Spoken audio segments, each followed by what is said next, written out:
Will Ruru sit on power throne. आज के task था पैसा चैलेंज। तो सबसे पहले डिसाइड होता है गौरीश और आकांक्षा किसके साथ परफॉर्म करने वाले। अलग ने पहले ही डिसाइड कर दिया था कि वो प्यार और पैसा चैलेंज एक ही के साथ परफॉर्म करना चाहती, बार बार स्विच नहीं करना चाहती। तो वो डिसाइड करती है मोहित के साथ परफॉर्म करने के लिए, और आकांक्षा और गौरीश प्यार और पैसा चैलेंज एक दूसरे के साथ परफॉर्म करेंगे। ये कितना मतलब कंफ्यूजन चल रहा है। और उसके बाद सनी बोलते कि तुम अपने कनेक्शन को छोड़ने के लिए तैयार हो, तो गौरीश बोलता है कि नहीं, मुझे अभी भी उसके लिए फीलिंग्स है। तो फिर साइड में आके बातें करते हैं और फिर डिसाइड करते हैं कि नहीं, प्यार चैलेंज वो आकांक्षा के साथ ही करेगा और पैसा चैलेंज एक दूसरे के साथ करेगा, क्योंकि उनके लिए एक दूसरे के लिए फीलिंग्स। मेरे ओपिनियन के हिसाब से इनके बीच में ज़ीरो केमिस्ट्री लगती है। मुझे नहीं लगता कि झलक को गौरीश पसंद है और गौरीश को झलक के लिए कोई भी फीलिंग्स है। ये मेरा ओपिनियन। मुझे लगता है सिर्फ स्टार्टिंग से वो लोग कनेक्शन है, इसलिए वो इस कनेक्शन को ड्रैग कर रहे हैं।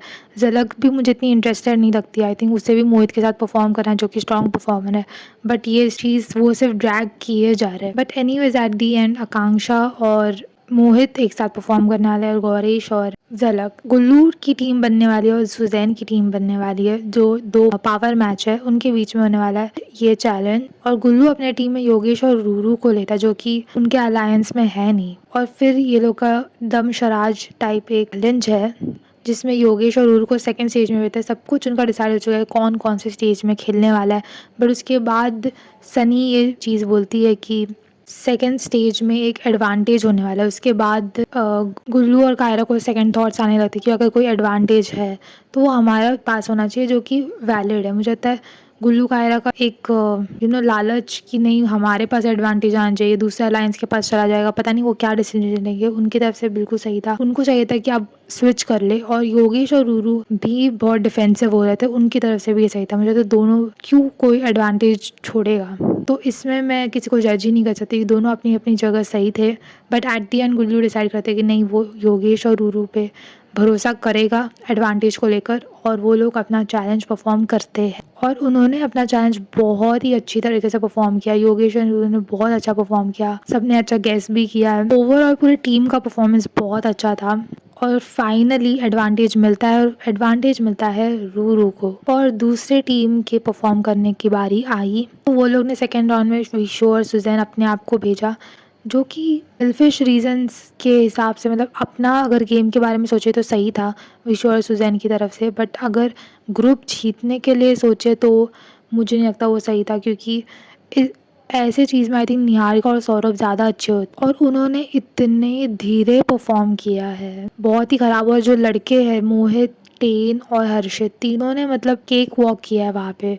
जो डिस्क रोटेट करने वाला चैलेंज था, उन्होंने बहुत अच्छी तरीके से परफॉर्म किया है, और इसी तरीके से जीत जाता है कुल्लू की टीम। टास्क के बीच में सौंदर्या सुजैन को इंस्ट्रक्शन दे रही होती है कि वहाँ पे देख, और दीप्तांशु बोलता है मत कर, ऐसा बोलता है, उसे झटका देता है दीप्तांशु। तो सौंदर्या उसे बोलते है कि मेरे साथ इस तरीके से बात, अच्छे से बोलती है वो। और इसमें जो दीप्तांशु का रिएक्शन आता है कि ऐसे मेरे से बात मत कर, मतलब इतना मतलब बदतमीजी से बात करता है वो। उसकी बातों से तो बिल्कुल नहीं लगता कि उसके लिए कोई भी फीलिंग्स है सौंदर्या के लिए। और मुझे सौंदर्या की तरफ से पहले भी मैंने बोला है कि मुझे उसकी तरफ से ही जेन्युइन लगता है, और उसने अपने वीडियो डायरी में भी बताई थी कि वो कुछ बोल ही नहीं पाई। और ये साइड तो मैंने भी सौंदर्या का नहीं देखा, क्योंकि उसे कोई उल्टा बोल दे तो फिर वो कितना सुनाती है, बट दीप्तांशु के सामने वो नहीं बोल पाती। सौंदर्या ने रूडली भी नहीं बोला था, उसने बस एक बाउंड्री ड्रॉ की थी कि इस तरीके से मेरे साथ मत करना। इसमें इतना मतलब गुस्सा करने की बात नहीं थी, और इतने रूडली बात करने की तो बिल्कुल भी नहीं थी।